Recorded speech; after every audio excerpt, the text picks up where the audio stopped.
Nabanggit ho natin kanina si Buloyski, no? Doon sa pangalawa natin topic. Ngayon, nako po.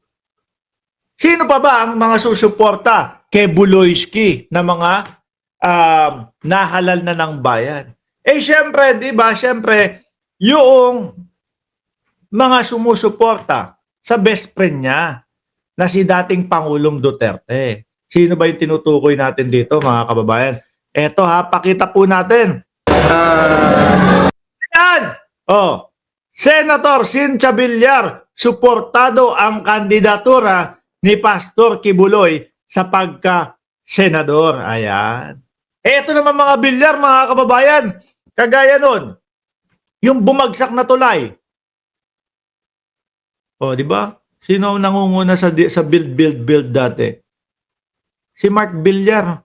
Tahimik ho dun. Hindi nagsasalita si Villar. Oh.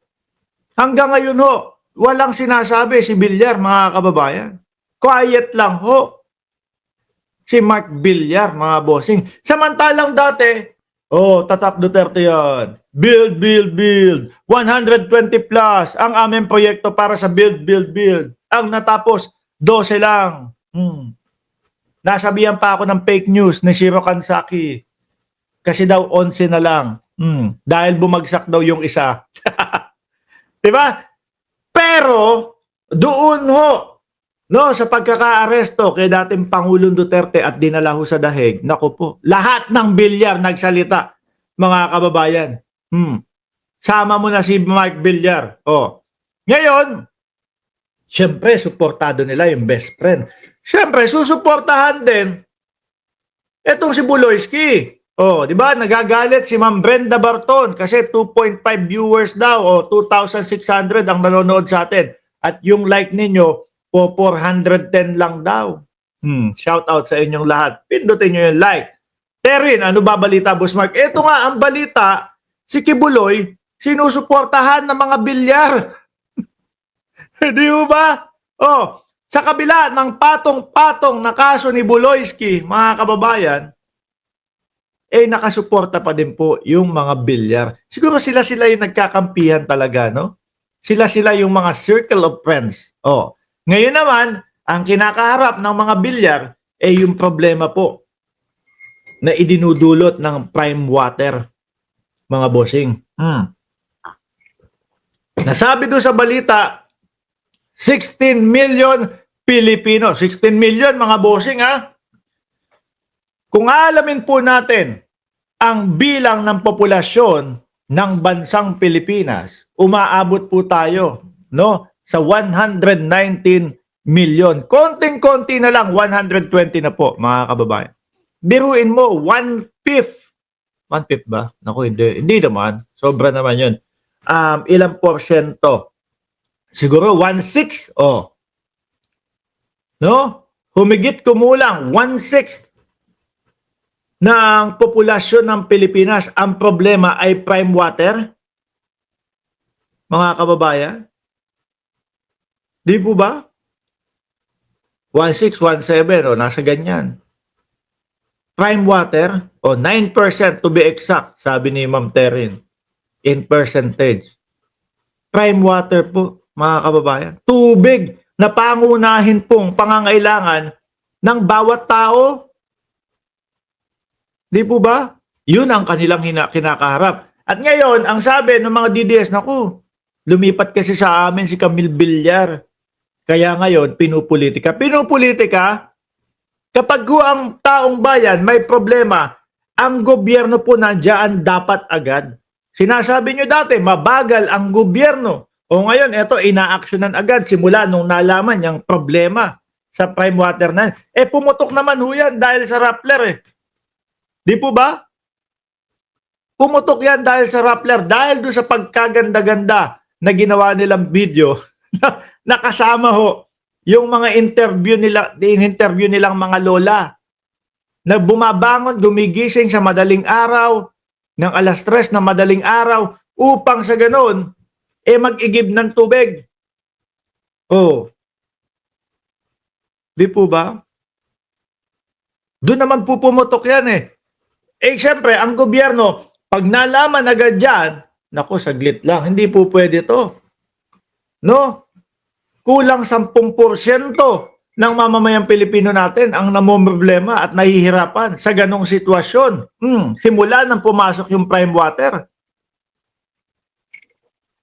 Di po ba? Action tayo agad. Parehas lang din ho ng bigas yan, mga kababayan.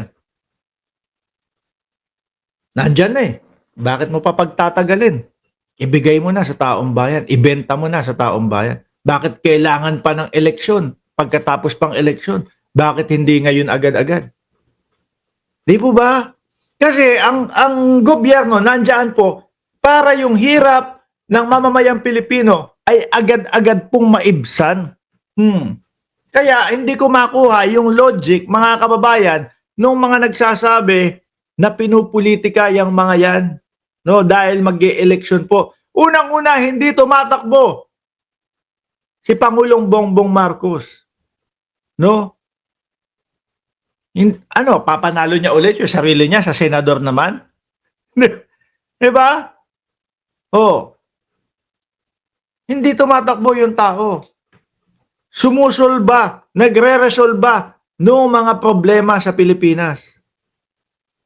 Pakinggan natin si Cynthia Villar na suportado si Kibuloy. Ako po ay very supportive sa kanya. In fact, kasama siya sa aming sample ballot. Ako po! Nakatulong naman ho ba? No? Unang-una, baka lumaglag din si Kibuloy. Baka maglaglagan kayo sa isa't isa. No? Pag nakita si Buloyski, naku, si Buloyski nandito sa mga bilyar. Ayoko kay Kibuloy eh. Madaming kaso yan eh. So lahat ng nandito sa listahan nila, hindi ko iboboto. No, mga magtutulong-tulong lang ito. Oh. Tutulungan lang nitong mga to si Buloyski. Oh, di ba? Ngayon naman, pag nakita naman ng iba, yung boboto kay Buloyski dapat. Naku, kasama ni Buloyski si Villar. Problemado kami sa prime water dito tapos magkasama tong dalawa. Hindi ko na lang iboboto si Buloyski, no? Gusto ko matapos na yung problema namin sa tubig. Oh, aksyonan na nila.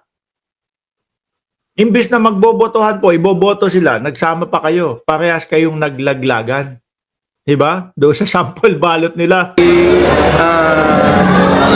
Si Pastor, Apollo si Kibuloy, tumatakbo po siya ngayon Senator. as senator.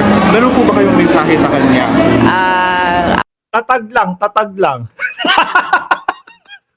Di ba mga kababayan? Oh, tatag lang, mga bossing. Ganun lang.